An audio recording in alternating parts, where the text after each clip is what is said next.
I am Wernher von Braun.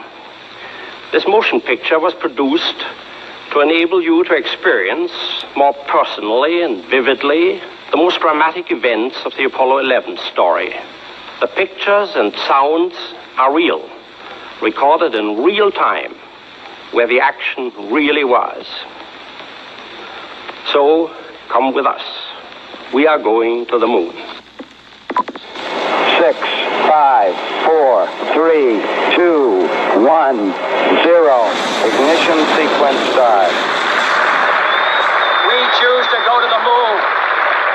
We choose to go to the moon in this decade and do the other things.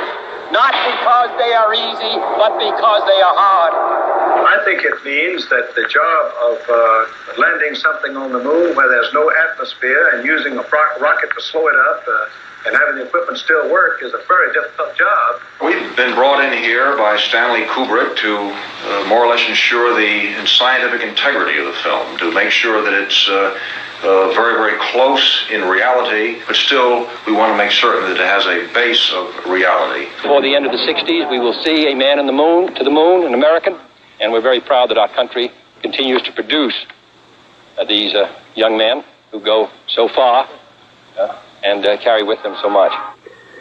To put people on the moon and with enough fuel to enable them to return safely home to Earth requires a still larger and more powerful rocket, however. It's going to take some time, and I think we have to recognize it.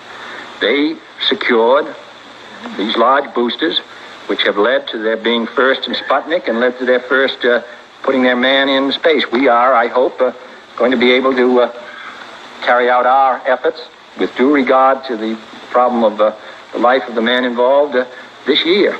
But we are behind. However, let us imagine for a moment that the many problems have been solved. We are ready to begin our first voyage to the moon. It is quite possible that an aggressor nation that dominates space will then dominate the world. We're in the final assembly building of the LEM. Stanley Kubrick and I have set ourselves several objectives. We hope to convey to the public the wonder and beauty and promise of the new age of exploration which is opening up before the human race. Arthur, here we are on the LEM ship, and one can almost imagine we're on our way to the moon, or we've arrived at the moon, as a matter of fact. Can you believe it? Can you realize that we, that you and I, that all of us, have actually begun the exploration of another world? We have taken the first historic step into our solar system. Take one. It's one small step for man, one giant leap for mankind. Take two. It's one small step for man, one giant leap for mankind. We, the crew of Apollo 11, are privileged to represent the United States in our first attempt to take man to another heavenly body. Man walks on the moon. Man walks on the moon. The first man from Earth walked on the surface of the moon this morning, and the suspense here in London is unbelievable.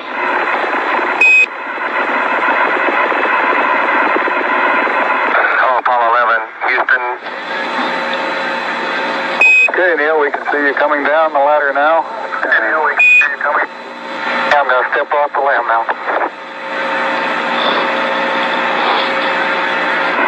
Neil and Buzz, the President of the United States is in his office now and would like to say a few words to you. Over. That would be an honor. Go ahead, Mr. President. This is Houston out. Hello, Neil and Buzz. I'm talking to you by telephone from the Oval Room at the White House. And this certainly has to be the most historic telephone call ever made in the whole history of man.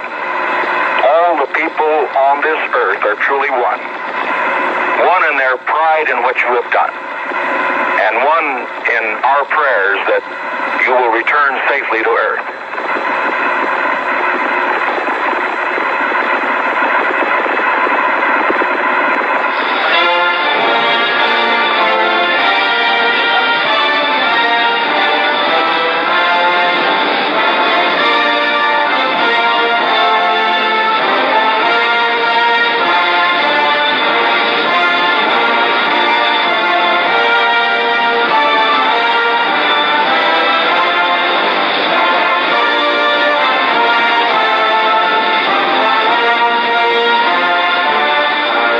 presented by NASA, the National Aeronautics and Space Administration.